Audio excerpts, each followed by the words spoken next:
cycles and sewing projects. This season, celestial theme is very popular. If you look at these beautiful dresses, they are spectacular and perfect for the holiday season, but they're very pricey. In this video, I'm going to show you how you can make your own if you are willing to commit to a little bit of hard work, a little bit of needlework, and some sequin work. I'm going to show you how it's done. Very simple, not very difficult. If you commit to it, you can actually do it. I put on the second season of Bridgerton.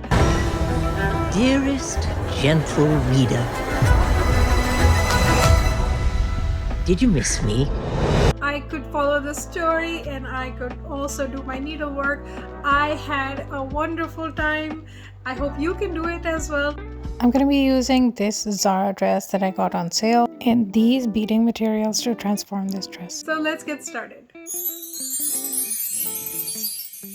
All good ideas begin with a sketch. I decided that I'm going to add some constellations all over the dress. As a focal point, I'm going to add a star or a feature at the bottom front of the dress. As a main feature, I'm going to go with a sun and moon celestial sketch. I will refine it further once I start my beading process. My idea is to add bugle beads, stars, and sequins. Another idea is to take these stick-on embroidered stars and make these as a focal point for the constellations. Let me give you a rundown on the materials. Remember that this project can be as easy or as difficult as you make it. So you can use lame material, sequin star material, or any ready-made material to make your stars. You don't have to do all the beading yourself, especially this kind of pre-made stars. You can just cut out and apply. You could also use sequin fabric and you can cut out the stars from there, or you can use this sequin trim. You can buy it by the yard. You could use stick-on rhinestones if you could find them in star shape. For this project, I'm using seed beads in gold. I also found these sequin stars at Joann. Found them in gold and silver. I'm going to be using the gold. You could use alternating bugle beads in gold and silver as well. Here are the golden stars I'm going to use. These are very cheap. These are like $1 or something. Here are the gold matching bugle beads. To get started with the beading, I'm going to draw some constellation shapes on the dress with chalk. To make a perfect moon and circle shape, I'm going to use 26 gauge jewelry wire and string my seed beads on it to make the shape.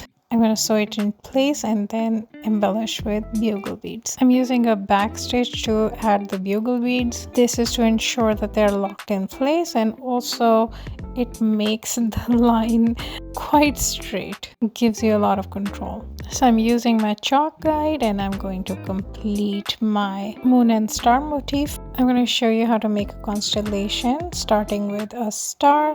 I'm going to use 3 stitches to hold it in place. For the legs or connectors of the constellation, I'm going to be using bugle beads. Again, a back stitch or a forward stitch, whatever is easy, alternating with 1 gold sequin ending with a star.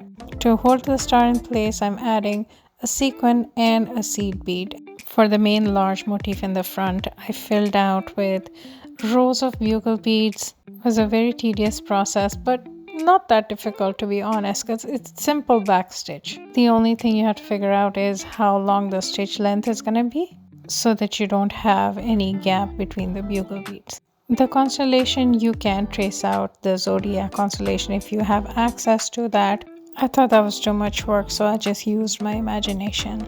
To fill out the space around the constellations, I'm adding some sequins.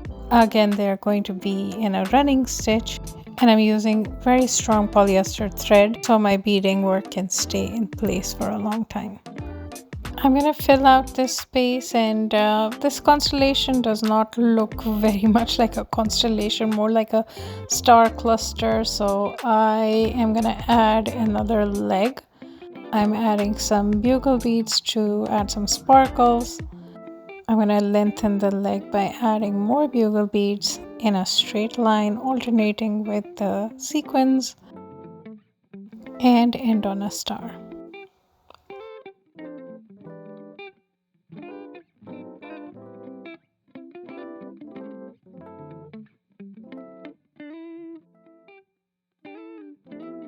This is what one constellation looks like. I replicated the same technique and added some more constellation. This is what they look like, and then filled them out with some stars around and some sun sequins as well. I kept hanging up the dress to see how the placement looks and added some more features if I needed it. Constellations have to be in concert with each other. They don't have to be connected, so I just added stars strategically to give the flow. I think they look very nice. The sun sequin came out really good. Here's the big bear or something like it. On one of the shoulders I wanted a comet, for which I used this pre-made embroidered star. I attached it with sequins and bugle beads, and then added these streams of bugle beads and rows of sequins and some scattered sequins extending on both sides, front and back. For the back, I modified the feature.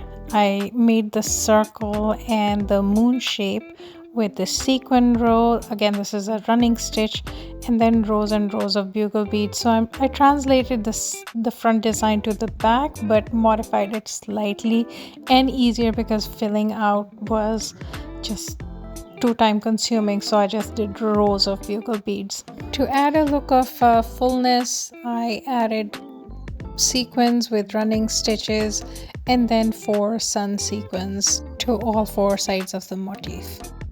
Here's what the dress looks like overall. I think it came out great. I did not mean to fill it up all the way.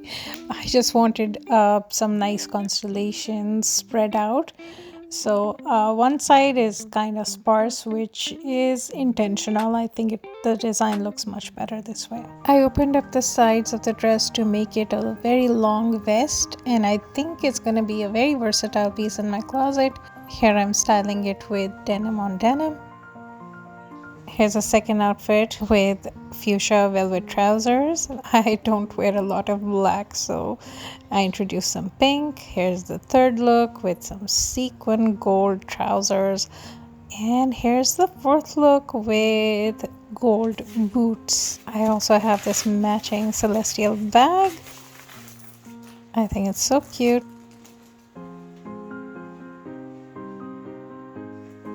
This message is for my friends. Invite me to your holiday party now. I love you guys. Thank you so much for watching. I hope you had a great time hanging out with me today. For more simple and amazing DIYs, please hit like and subscribe to my channel. Thank you, and see you in the next one. If you liked this video, I have a feeling you're gonna like this one next. Please do check it out.